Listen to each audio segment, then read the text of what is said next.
Hey everyone, welcome back to my channel number one education. आज हम पढ़ेंगे class 10 की second text book footprints without feet का first chapter a triumph of surgery.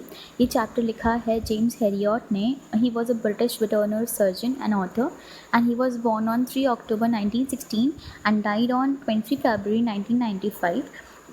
So this the story of a small dog जिसका नाम tricky होता है और उसकी मिस्ट्रेस जो होती है वो बहुत रिच होती हैं और वो उसे बहुत ज़्यादा प्यार करती हैं और पैम्पर करती हैं, बिकॉज ऑफ विच वो बीमार पड़ जाता है। एक्चुअली वो बीमार प्यार की वजह से नहीं पड़ता, वो बीमार पड़ता है जिस प्यार में वो उसे खाना खिलाती हैं इस वजह से, और वो उसे ओवर ईट कराती हैं जिसकी वजह से क्या होता है कि वो बहुत ज़्यादा बीमार पड़ जाता है। तो उसकी मिस्ट्रेस जो होती हैं वो फिर एक कंसल्टेंट से कंसल्ट करती हैं जो कि एक वेटरनरी सर्जन होते हैं। इस वेटरनरी का मतलब होता है वो डॉक्टर्स या सर्जन्स जो एनिमल्स को ट्रीट करते हैं। तो अब सोचने वाली बात ये है कि क्या ट्रिकी सही हो पाएगा, उसका ऑपरेशन करना पड़ेगा, कोई सर्जरी होगी, या फिर वो बिना सर्जरी के ही रिकवर हो जाएगा। सो लेट्स गेट स्टार्टेड, पढ़ते हैं, पता चलेगा फिर सारे क्वेश्चंस का आंसर। तो ये स्टोरी स्टार्ट होती है जब हैरियट एक दिन जा रहे होते हैं एक रोड पे अपनी कार में, और तब वो देखते हैं मिसेस फैम्फरी, मतलब ट्रिकी की जो मिस्ट्रेस है उनको देखते हैं। एंड वो ट्रिकी को उनके साथ देखते हैं और उसकी हालत देख के वो एकदम शॉक हो जाते हैं और वो वहीं अपनी गाड़ी रोकते हैं और ट्रिकी को ऑब्ज़र्व करते हैं। तो ट्रिकी बहुत ही ज़्यादा फैटी हो चुका होता है और उसकी हालत होती है एकदम ब्लोटेड सॉसेज जैसी। सॉसेज होता है एक सिलेंड्रिकल टाइप का ब्रेड होता है, not exactly bread but a kind of food जो सिलेंड्रिकल शेप में होता है, जिसके अंदर फाइनली चॉप्ड मीट स्टफ़ होती है और लेटर ऑन उसको आप लेंथ वाइज 2 पार्ट्स में डिवाइड कर देते हो। तो ऐसा लग रहा होता है वो, और सॉसेज में भी ऐसा लग रहा होता है जैसे हर एक कोने पर, मतलब चारों कोनों पर उसके पैर लगे हुए हों। और उसकी आइज़ जो होती हैं वो ब्लड शॉट होती हैं। ब्लड शॉट का मतलब होता है गाइस जब हम बहुत ज़्यादा थके हुए होते हैं तो आपने ऑब्ज़र्व किया होगा आपका जो आई का वाइट पार्ट होता है वो बहुत ही ज़्यादा रेड हो जाता है, या फिर रेड लाइंस और रेड नर्व्स आप देख पाते हो, उसी को बोलते हैं ब्लड शॉट होना। और उसकी आइज़ और नोज़ जो होती हैं वो बहुत ज़्यादा वाटरी हो रही होती हैं और वो बिल्कुल स्ट्रेट देखे चला जा रहा होता है, उसे बिल्कुल मतलब कोई पता नहीं होता, कोई सेंस नहीं होता कि क्या रिएक्ट करना है या कुछ भी। और वो बहुत ज़्यादा लेज़ी होता है और इसी लेज़ीनेस में उसकी जो टंग होती है ना वो बाहर, मुंह से बाहर लटक रही होती है, बिल्कुल ऐसे जैसे रिलैक्स्ड मैनर में, वो बिल्कुल भी मूव नहीं कर रहा होता उसे। मिसेस फैम्फरी से जब मिस्टर हैरियट यानी कि जो डॉक्टर है जिनसे मिसेस फैम्फरी अभी आगे जाके सर्जरी करवाएंगी या जिसके यहाँ ठीक होने भेजेंगी ट्रिकी को, ये वो हैं, तो उनसे बात करते हैं और पूछते हैं कि मिसेस फैम्फरी से कि क्या हुआ है इसे। तो मिसेस फैम्फरी थोड़ा सा हिचकिचाती हैं बताने में, बट फिर बताती हैं कि मुझे थोड़ा सा ज़्यादा एनर्जी लेस लग रहा था बीच में, तो मैं ये कर रही थी कि मैं इसको ना खाने के साथ साथ जो बीच बीच का टाइम होता है ना उसमें थोड़ा सा एक्स्ट्रा फूड दे रही थी, क्योंकि मुझे लग रहा था कि इसमें न्यूट्रिशन की कमी है, इसलिए मूव नहीं कर रहा है और ये बहुत वीक लग रहा था मुझे। और मैं जो मील्स दे रही थी उसके बीच में जो खाना एक्स्ट्रा दे रही थी वो था एक, कुछ तो मैल्ट्स थे और कुछ कॉड लिवर ऑयल था। गाइस मैल्ट्स होता है जौ, जो हमारे यहाँ गेहूँ से जौ बनते हैं ना, उनको मैल्ट्स बोलते हैं। और वो बताती हैं कि सोने के टाइम पे मैं उसे 1 कप हॉर्लिक्स दे देती थी जिसकी वजह से वो सो जाता था। तो वो बोलती हैं कि मैं कुछ ज़्यादा नहीं दे रही थी, थोड़ा सा ही दे रही थी। तो मिस्टर हैरियट पूछते हैं कि क्या आपने इसकी जो मीठी चीज़ें हैं वो बंद की थी ये सब देने से पहले? तो वो बोलती हैं कि हाँ, मैंने कुछ टाइम के लिए किया था, बट फिर उसके बाद इसने इंसिस्ट किया तो मैं मना नहीं कर पाई, क्योंकि मैं इसे बहुत प्यार करती हूँ और मुझे ये इसके बाद भी वीक ही लग रहा था। तो वो उस छोटे से डॉग की तरफ देख रहे होते हैं, ट्रिकी की तरफ, और वो कहते हैं कि यही परेशानी है। और इसमें ट्रिकी का बस दोष ये होता है कि ट्रिकी बहुत चालाक है, बहुत ग्रीडी है खाने को लेकर के, वो कभी भी ना मना नहीं करता खाने के लिए। आप किसी भी टाइम किसी भी कोई भी डिश आप उसको दो, कितनी भी रात हो रही हो, कितना भी दिन हो रहा हो, वो मना नहीं करेगा। He will not refuse for food. तो वो ना लालची है खाने को लेकर के और वो खाता जाता था जो भी उसकी मिस्ट्रेस उसे देती थी। तो मिस्टर हैरियट मेंशन करते हैं कि मैंने आपसे कहा था कि ये दिक्कत देगा, और फिर वो अपने दिमाग में ये सोचते हैं कि बहुत सारी चीज़ें ऐसी होंगी जो मिसेस फैम्फरी ने मुझे नहीं बताई हैं, बट उन्होंने ट्रिकी को डेफिनेटली खिलाई होंगी। तो वो इनडायरेक्टली उनसे पूछते हैं कि क्या आप इसे एक्सरसाइज कराते हो? तो मिसेस फैम्फरी बोलती हैं कि हाँ, मैं इसे एक्सरसाइज कराती हूँ। आप देख ही तो रहे हैं हम छोटी छोटी वॉक्स पे जाते रहते हैं, और मेरा जो गार्डनर है जिसका नाम हॉडकिन है वो इसके साथ रिंग्स से खेला करता था, बट अब नहीं खेल पाता क्योंकि वो ही वॉज सफरिंग फ्रॉम लम्बैगो। लम्बैगो होता है गाइस जब किसी की मसल्स बहुत ज़्यादा सॉर हो जाती हैं, मतलब उसको पेन बहुत होता है मसल्स में, तो वो ऐसा नहीं कर पाता। वो नहीं खिला पाएगा किसी को क्योंकि उसकी मसल्स पेन कर रही होंगी। सिमिलरली आगे चल के क्या होता है, वो मिस्टर हैरियट जो होते हैं वो मिसेस फैम्फरी को समझाते हैं कि देखिए, अगर आपने इसकी डाइट को कट आउट नहीं किया तो बहुत ज़्यादा दिक्कत हो जाएगी, बहुत परेशानी हो जाएगी, आप समझिए। मुझे पता है कि आपके लिए ये मुश्किल है, लेकिन आपको ये करना पड़ेगा और इसके अलावा हमारे पास और कोई रास्ता नहीं है। और वो कहते हैं कि इसे आप खाना कम दीजिए, अपने मन को थोड़ा पक्का करिए, खाना कम दीजिए और इसको एक्सरसाइज़ ज़्यादा कराइए। और वो कहते हैं कि आपको ये करना पड़ेगा, आपको एक स्ट्रिक्ट डाइट तैयार करनी पड़ेगी इसके लिए। मिसेस फम्फरी एश्योर करती हैं मिस्टर हैरियट को कि हाँ, मैं कोशिश करूँगी, कोशिश नहीं, मैं करके रहूँगी ये कि मैं इसको एक्सरसाइज ज़्यादा कराऊँगी और खाना कम खिलाऊँगी और मैं इसका नया रेजाइम शुरू करूँगी। और ये कह के वो वहाँ से चली जाती हैं। पर वो जब वहाँ से जा रही होती है ना, तो उनके फेस पे बहुत ज़्यादा डर होता है, एक कंसर्न होती है अपने डॉग को लेकर के। और वो ना सर नीचे करके कुछ सोचते हुए जा रही होती हैं। तो ऐसा लगता है मिस्टर हैरियट को जैसे कि वो एक नया रूटीन तैयार करने के लिए बिल्कुल प्रिपेयर हैं और अपने दिमाग में उसी चीज़ की प्लानिंग कर रही हैं। पर जब वो जा रहे होते तो मिस्टर हैरियट एक चीज़ नोटिस करते हैं, ऑब्ज़र्व करते हैं अबाउट ट्रिकी। वो ये था कि ट्रिकी को चलने में भी दिक्कत होने लगी थी। टोटरिंग करता था वो। टोटरिंग का मतलब होता है लड़खड़ाता था वो चलने में। और उसने जो ट्वीड कोट पहना हुआ था, ट्वीड कोट होता है गाइस वूलन क्लॉथ का बना हुआ कोट होता है, जो कि जिसका जो सरफेस होता है वो बहुत रफ़ होता है। जैसे हम कंबल ओढ़ते हैं ना, पुराने कंबल जो हुआ करते थे वो ऐसे ही हुआ करते थे। तो उसी कंबल से अगर कोई कोट बना हो तो उसे आप ट्वीड कोट बोलोगे, ठीक है। तो वो उसके पास ऐसे बहुत सारे कोट्स हैं, मतलब उसकी जो पूरी वार्डरोब है, जो पूरी अलमारी है उसकी, वो कोट से भरी पड़ी है। चाहे वो कोई भी वेदर हो, उसके पास हर वेदर के लिए कोट्स हैं। और अब वो बता रहे हैं कि जो उस कोट्स के नीचे हार्नेस लगी हुई है, हार्नेस होती है गाइस, कुछ सेट होते हैं स्ट्रैप्स की, जो कि आपके कपड़े को सपोर्ट करते हैं, आपके डॉग के कपड़े को सपोर्ट करते हैं ताकि वो उसकी बॉडी पे फिक्स रहे। तो वो भी, उससे भी उसे दिक्कत होने लगी थी अब, मतलब वो हार्नेस उसको ना थोड़ा ज़्यादा शार्प और जिसे कहते हैं ना गड़ने गड़ने लग जाएगा स्किन में, तो ऐसा होने लगा था। और वो कहते हैं कि मुझे पता है ज़्यादा टाइम नहीं निकलेगा और मिसेस फैम्फरी मुझे ही होता है जैसा कि उन्होंने एक्सपेक्ट किया था, बिल्कुल वैसा ही होता है। मिसेस फम्फरी एक दिन कॉल करती हैं और बहुत डिस्ट्रॉट होती हैं। डिस्ट्रॉट का मतलब होता है बहुत ज़्यादा अपसेट होती हैं, बहुत वरिड होती हैं ट्रिकी की कंडीशन को लेकर के, और वो उन्हें बुलाती हैं। तो वो कहती हैं कि ट्रिकी कुछ नहीं खा रहा, मैंने उसे अच्छी अच्छी डिशेस भी बना के दी जो उसकी फेवरेट है, वो फिर भी नहीं खा रहा और बस वॉमिटिंग जैसा ही फील करता रहता है और काफ़ी बार वॉमिटिंग भी कर देता है और अपना पूरा टाइम अपने रग पर लेटे लेटे निकाल देता है। गाइस रग होता है एक जैसे हमारे घर के बाहर मैट पड़े होते हैं ना, पायदान जिनको हम बोलते हैं, रग्स ऐसे ही होते हैं, कुछ इसी टाइप के होते हैं, लेकिन एनिमल्स वगैरह ज़्यादा उस पर लेटना पसंद करते हैं। तो रग्स पे लेटा रहता है और पैंट करता रहता है। पैंट मतलब हाँफते रहना या फिर ज़ोर ज़ोर से सांसें लेते रहना, वो ऐसे करता रहता है। और अब तो वॉक पे भी नहीं जाता और कोई भी काम नहीं करता और उससे कुछ भी करने का मन नहीं करता। तो जब मिस्टर हैरियट यहाँ आए थे उससे पहले उन्होंने प्लान कर लिया था कि मैं ट्रिकी को इस घर से कुछ टाइम के लिए बाहर निकालूंगा, क्योंकि प्यार में, जैसे हम कहते हैं, हमने हमेशा सुना है कि ज़्यादा प्यार भी हानिकारक होता है। ज़्यादा अगर आप किसी से लगाव रखते हो तो वो भी हानिकारक हो जाता है उस इंसान के लिए। सिमिलरली मिसेस फम्फरी का जो लगाव था, जो प्यार था उन्हें, जो केयर वो करती थी ट्रिकी की, वो बहुत ज़्यादा दिक्कत देने लगी थी अब ट्रिकी को। तो मिस्टर हैरियट को पता था कि जब तक इसे घर से नहीं ले जाया जाएगा दूर, तब तक ये ठीक नहीं हो पाएगा। तो वो कहते हैं कि मैं आपको सजेस्ट करूँगा कि आप इसे थोड़े दिन के लिए हॉस्पिटलाइज्ड कर दें। तो मिसेस फम्फरी जो होती हैं वो बहुत परेशान हो जाती हैं और वो कहती हैं कि कितने दिनों के लिए। तो वो कहते हैं फोर्टनाइट का मतलब होता है 2 वीक्स के लिए। तो वो कहते हैं कि 2 वीक्स के लिए आप इसे हॉस्पिटलाइज़ कर दो, मुझे इसे अंडर ऑब्जर्वेशन रखना पड़ेगा। तो जो मिसेस फैम्फरी होती हैं वो एकदम से, मतलब वो एकदम स्वीन कर जाती हैं। स्वीन का मतलब होता है कि उनके इमोशंस एकदम बाहर आ जाते हैं, वो रोना और सुबकना जैसे चालू कर देती हैं। और वो, मतलब उनको पता होता है कि अगर वो रोज़ ट्रिकी उनको नहीं देखेगा तो वो मर जाएगा, बट आगे क्या होगा वो हम जानेंगे, मरेगा या ज़िंदा रहेगा। तो वो कहते हैं कि ट्रिकी बहुत बीमार है और मेरे पास उसे बचाने का सिर्फ एक ही रास्ता है कि इसको थोड़े दिन हम अंडर ऑब्जर्वेशन रखें। और मुझे लगता है कि ये सबसे बेस्ट तरीका है ट्रिकी को सही करने का। और मिसेस फम्फरी को वो पूरी एश्योरेंस देते हैं कि वो ट्रिकी का ख्याल रखेंगे और वो कार की तरफ आ जाते हैं ट्रिकी को लेकर के। ट्रिकी एक ब्लैंकेट में रैप्ड होता है और जैसे ही स्टाफ को पता चलता है और मेट्स को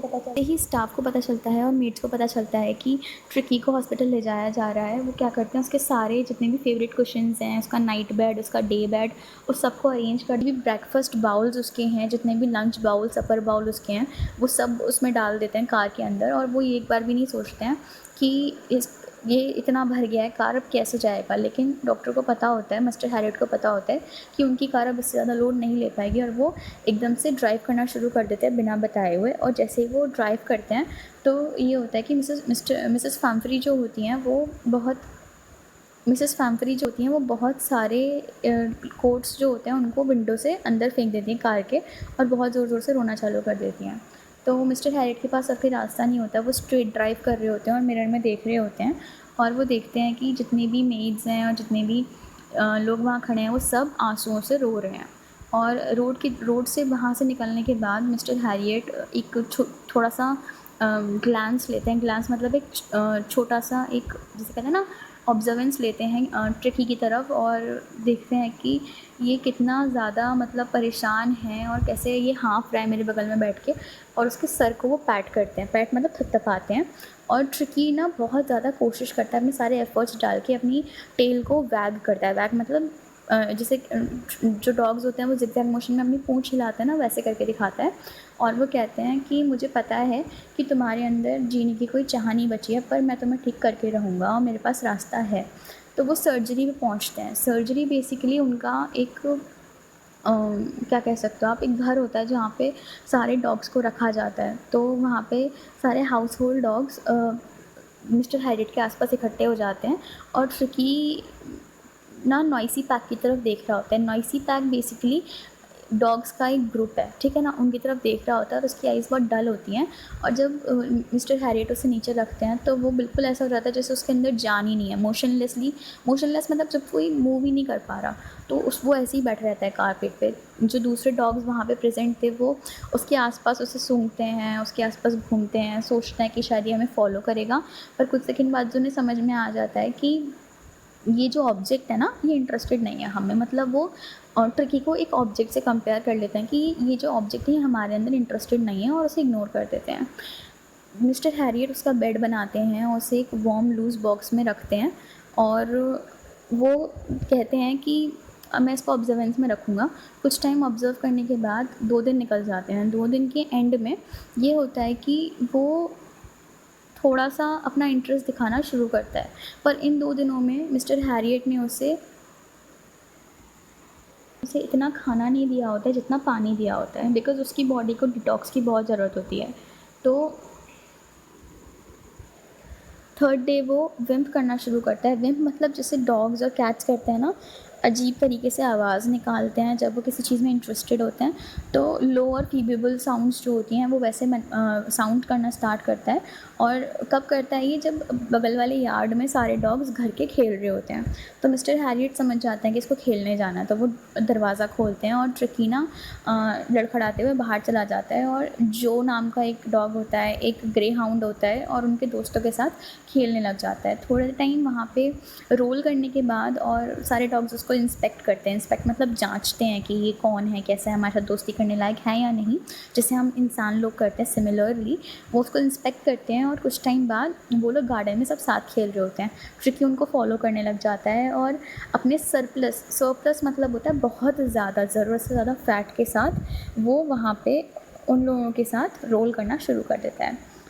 जैसे जैसे वो दिन ख़त्म होता है वैसे वैसे फीडिंग टाइम होता है रात को। जैसे हम खाना खाते हैं तो हमारा खाना खाने का डिनर टाइम होता है, तो इनको खाना खिलाने का फीडिंग टाइम। डॉग होता है ट्रिस्टन नाम का एक डॉग होता है, उसको देख रहे होते हैं। ट्रिस्टन नाम का एक डॉग होता है, उसे देख रहे होते हैं, और वो देखते हैं कि वो कैसे बाउल्स के अंदर बिल्कुल मतलब फूड देखने के लिए घुस गया है। और जैसे कि हर बार होता था, रश करते थे खाना खाने के लिए, जैसे कोई बहुत टाइम बाद जिसे खाना मिल रहा हो, और बहुत जल्दी बहुत हाई स्पीड में खाना खाना शुरू कर देते थे, क्योंकि हर डॉग को पता था कि जो पीछे रह जाएगा उसको बाकी सबसे कंपटीशन करना पड़ेगा। तो ये किसी भी डॉग को पसंद नहीं था। उस दिन क्या होता है कि जब वो फिनिश कर लेते हैं तो ट्रिकी सबके बाउल्स के आसपास घूम रहा होता है, और जिसमें थोड़ा सा भी खाना अगर बचा होता है तो उनको लिक करता है। तो हैरियट ऑर्डर देते हैं कि नेक्स्ट डे जो एक एक्स्ट्रा बाउल ट्रिकी के लिए रखा जाएगा। तो वो एक एक्स्ट्रा बाउल उसके लिए रखवाते हैं, और वो बहुत जॉस्लिंग करते हुए उस बाउल की तरफ आता है। जॉस्लिंग का मतलब होता है जब आप या तो क्राउड में हो, या आप इतनी जल्दी में हो कि आप ये नहीं देखते आप किस चीज़ से क्या टकरा रहे हो या आपकी लगेगी और आप उस चीज़ तक पहुंचना चाहते हो। तो वो अपने बाउल तक पहुंचने के लिए सबको धक्का मुक्का करते हुए, धक्का मुक्का मारते हुए, करते हुए ये सब, और उस बाउल तक पहुंच जाता है और वहाँ पे खाना खाने लगता है। उस दिन के बाद जो ट्रिकी होता है, उसकी जो कंडीशन होती है वो बहुत रैपिडली मतलब एकदम तेज़ी से इम्प्रूव होना शुरू हो जाती है, जिसका मिस्टर हैरियट को अंदाज़ा भी नहीं होता। उन्होंने उससे कोई मेडिकल ट्रीटमेंट नहीं दिया होता, किसी भी टाइप का कोई सर्जरी नहीं हुई होती है, बस वो पूरे दिन डॉग्स के साथ भागता रहता है, उनके स्क्रिमेजेस में उनकी हेल्प करता है, मतलब उनके जो भी गेम्स होते हैं उनमें उनकी हेल्प करता है। और उसको ना धीरे धीरे पता चलने लग जाता है कि एक्चुअली में कितना कुछ उसने मिस किया है। आया जाता था तो उन्हें उसे कितना अच्छा लगता था उनके साथ, और जब बाउल्स में उनको खाना सर्व करते थे डिफरेंट डिफरेंट बाउल्स में, तो उसे वो सब करना बहुत अच्छा लगता था। और उसके बाद ये होता है कि वो बहुत ज़्यादा इन्जॉय करने लगता है उनकी कंपनी को। हर एक मिनट में उनकी लड़ाइयाँ हो जाती हैं, हर एक मिनट में वो फ्रेंड्स बन जाते हैं और पूरे दिन वो बस एक दूसरे के पीछे भागते रहते हैं। वो गैंग का मेंबर एक्सेप्ट कर लिया जाता है। इतने बड़े बड़े डॉग्स में एक सिल्की सा लिटिल ऑब्जेक्ट होता है, छोटा सा सिल्की सा गोल्डन कलर का ऑब्जेक्ट होता है जो ट्रिकी होता है, ठीक है। और है ना, एक सिल्की सा लिटिल ऑब्जेक्ट होता है जो कि शैगी क्रू का मेंबर रात में टाइगर की तरह लड़ता है और इन लोगों के साथ चूहे हंट करने के लिए हैन हाउस में जाता है रात में। और उस मिस्टर हैरियट उसकी हालत देख के समझ रहे होते हैं कि आज तक ट्रिकी ने ऐसी ज़िंदगी कभी नहीं बिताई है। और इस सब के दौरान मिसेस पम्फ्री जो होती हैं वो बहुत ज़्यादा एंशियस होती हैं। एंशियस मतलब परेशान, और जिनको ना मतलब पता ही नहीं है कि हो क्या रहा है, और वो बहुत ज़्यादा विश्वास करने को तैयार नहीं होती हैं कि जो ट्रिकी है वो ठीक है या नहीं।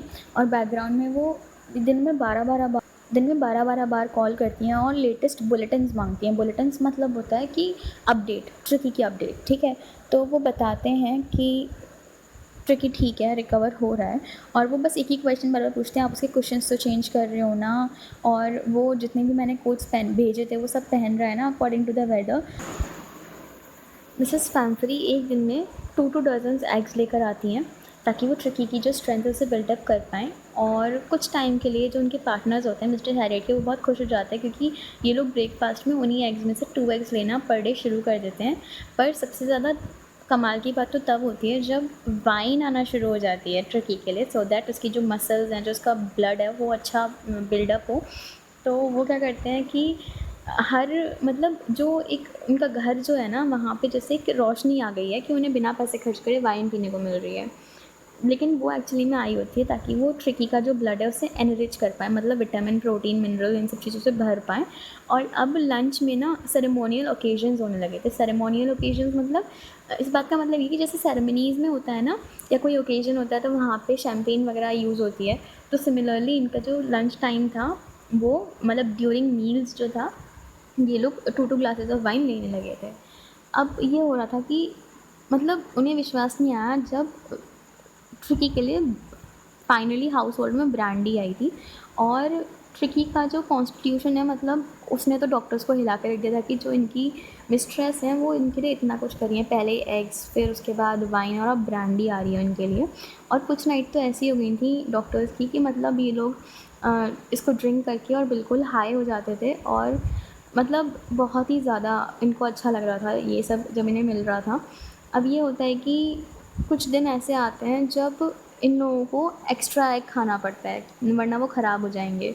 और मिड डे मील में भी इनको वाइन मिलती है, और रात में भी ये लोग ब्रांडी वगैरह पी करके सोते हैं। तो अब ये इनके लिए ना मतलब एक कहीं ना कहीं मन में टेम्पटेशन बन गई थी कि ट्रिकी को ना हमारा परमानेंट गेस्ट बना लेते हैं। बट कहीं ना कहीं मिसेस फम्फरी कितनी परेशान है ये बात मिस्टर हैरियट जानते थे। और जैसे ही फोर्टनाइट कंप्लीट होती है, यानी कि 2 वीक्स कंप्लीट होते हैं, वो उनको फ़ोन करते हैं और कहते हैं कि अब आपका जो डॉगी है वो रिकवर हो चुका है और मैं आपका इंतज़ार करूँगा, आप उसे लेने आ जाइए। मतलब कुछ मिनटों के बाद, कॉल के कुछ मिनटों के बाद ही 30 फीट लंबी ग्लीमिंग ब्लैक मेटल आती है नज़रों के सामने सर्जरी के बाहर। और एक शॉफर आता है जो डोर खोलता है। गाइस, शॉफर होता है वो पर्सन जो हायर किया गया है किसी पर्सनलाइज्ड कार को या किसी हाई एंड पर्सनालिटी की कार डोर को ओपन करने के लिए या ड्राइव करने के लिए। तो शोफ़र आता है और शोफ़र डोर ओपन करता है और मतलब देखते ही देखते मिसेस फम्फ्री जो है वो इंटीरियर के अंदर ऑलमोस्ट आ चुकी होती हैं। मतलब फ़िगर आउट करना मुश्किल होता है कि कार अभी भी आकर रुकी होगी। और मिस्टर हैरियट उन्हें बताते हैं कि हाँ हाँ मैं सच कह रहा हूँ कि ट्रिकी आपका ठीक हो चुका है। वो कहती है नहीं आप मुझे सच बताइए क्या वो सच में बढ़िया है। तो वो कहते हैं हाँ मिसेस फम्फ्री वो बिल्कुल ठीक हो चुका है और आपको बाहर आने की वहीं रुकिए जहाँ आप अभी हैं। आप परेशान मत होइए, आप यहीं रुकिए, कार में बैठिए, मैं ट्रिकी को लेकर के आता हूँ। एंड जैसे ही वो घर के अंदर जाते हैं बहुत सारे डॉग्स के बीच में ट्रिकी खेल रहा होता है लॉन के अंदर। उसके ईयर्स हिल रहे होते हैं बाकी डॉग्स की तरह, उसकी टेल वेव कर रही होती है और बिल्कुल लिटिल गोल्डन फिगर लग रहा होता है ट्रिकी इतने सारे डॉग्स के बीच में। और 2 वीक्स में उसका ट्रांसफॉर्मेशन बिल्कुल हो चुका होता है। कोई कह नहीं सकता कि ये वही लेज़ी ट्रिकी है जिसकी आइज़ ब्लड शॉट थी और बिल्कुल सॉसेज जैसा लग रहा था। अब इसकी जो मसल्स हैं वो बहुत ही ज़्यादा हार्ड हो चुकी है जस्ट लाइक एन एनिमल। और उसके जो पैक्स हैं ना वो बिल्कुल एकदम प्लेस में रहते हैं, बिल्कुल भी बल्ज आउट नहीं होते। और ये अपने आप को खुद ही स्ट्रेच करने लग गया है बाकी सबको देख कर के। और इसका जो चेस्ट है वो ऑलमोस्ट ग्राउंड को ब्रश करता है जब ये दौड़ता है। तो मतलब बहुत अच्छी हेल्थ हो चुकी है उसकी। और वो लेके आते हैं उसे। तो जैसे ही घर के बाहर आते हैं, फ्रंट पे आते हैं, शॉफर अभी भी कार का दरवाज़ा खोल करके खड़ा होता है। तो वो जैसे ही लेके आते हैं ट्रिकी को, तो घर के सामने ही शॉफर होता है, कार के बाहर खड़ा होता है अभी भी दरवाज़ा खोल करके। और ट्रिकी जैसे ही मिसेस फम्फ्री को देखता है वो मिस्टर हैरियट की गोद में से सीधे बहुत लंबी जंप लगाता है मिसेस फम्फ्री के गोद में जाने के लिए। और वो एकदम से उसे पैट करने लग जाती हैं और बहुत मिस करती हैं उसे, तो बहुत ज़्यादा एकदम इमोशनल हो जाती हैं। और फिर उनको ना खुद को संभालना पड़ता है, खुद को बचाना पड़ता है क्योंकि ट्रिकी को एकदम प्यार आ गया होता है अपनी मिस्ट्रेस पे और वो उनका पूरा फेस लिक करने लगता है जैसे कि डॉग्स ऑलमोस्ट सबके डॉग्स करते हैं। तो वो थोड़ा उनको अपने आप को डिफेंड करना पड़ता है क्योंकि ट्रिकी एकदम उन्हें बहुत मिस किया होता है ट्रिकी ने। तो वो एकदम से उनको देख करके इमोशनल हो जाता है। उसके बाद वो कहते हैं कि आप यहीं रुकिए, मैं शॉफर के साथ सारा सामान इसका बाहर लेकर के आता हूँ। तो वो सारे bad toys, cushions, coats, bowl, जितना भी सामान इन्होंने दिया था कुछ भी उन्होंने यूज़ नहीं किया था अपने सर्जरी में कुछ भी, और उन्होंने सारा कुछ उन्हें वापस कर दिया। और फिर कार मूव करती है लेकिन मिसेस फम्फ्री बहुत ज़्यादा ओवरवेल्म्ड है जो रिस्पॉन्स मिस्टर हैरियट के ट्रीटमेंट ने दिया है ट्रिकी को। और वो विंडो से बाहर चेहरा निकालती हैं और कहती हैं कि मिस्टर हैरियट मैं आपका ये एहसान ज़िंदगी भर नहीं भूलूंगी, मैं आपको कैसे शुक्रिया अदा करूँ कि आपने मेरे चिक्कू को बचा लिया। और वो रो रही होती हैं और वो कहती हैं कि this is a triumph of surgery. इस सेंटेंस का अपने आप में बहुत बड़ा मतलब है क्योंकि ट्रिम्प का मतलब होता है किसी चीज़ पर विजय हासिल करना, ग्रेट विक्ट्री जिसे आप कहते हो। तो वो बताती हैं कि मतलब ये लाइन बताती कि जो मिसेस फेम्फ्री थी वो कितना ज़्यादा ट्रिकी से प्यार करती थी क्योंकि ट्रिम्फ का मतलब होता है ग्रेट विक्ट्री। तो वो ये रिजेंबल करती हैं कि वो ट्रिकी से कितना प्यार करती हैं और वो मिस्टर हैरियट को थैंक यू बोलती हैं। आई होप गाइस आपको ये चैप्टर पसंद आया होगा। जितनी भी हार्डेस्ट मीनिंग है वो सब आपको डिस्क्रिप्शन में मिल जाएंगे, आप वहाँ जा कर के पढ़ सकते हैं। Thank you for watching.